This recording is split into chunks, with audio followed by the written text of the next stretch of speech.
un grand moment symbolique, voire historique. Les réseaux ferroviaires français et suisses sont en passe d'être reliés sous terre et sans frontières.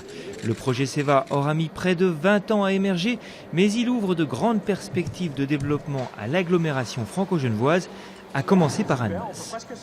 Autour de la gare, c'est un nouveau grand quartier du Grand Genève qui va se créer avec bien sûr du logement, mais aussi beaucoup d'activités de services et activités tertiaires.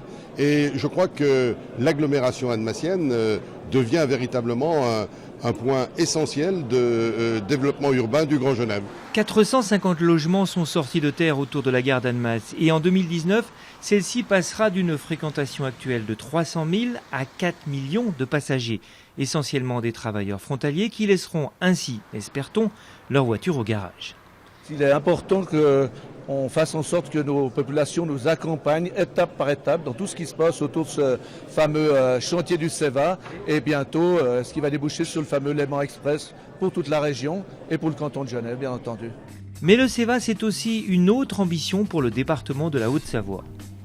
C'est une vraie irrigation pour les 70 000 frontaliers qui passent la frontière, pour les Suisses qui franchissent cette frontière dans l'autre sens. Donc c'est une libération, une vraie libération du travail et de l'économie transfrontalière au bénéfice de tous, pour le Chablais, pour la vallée de l'Arve, très immédiatement et très vite pour Annecy, puisque Léman Express, Léman-Mont-Blanc, Annecy-Léman, c'est ceci que le SEVA va permettre demain.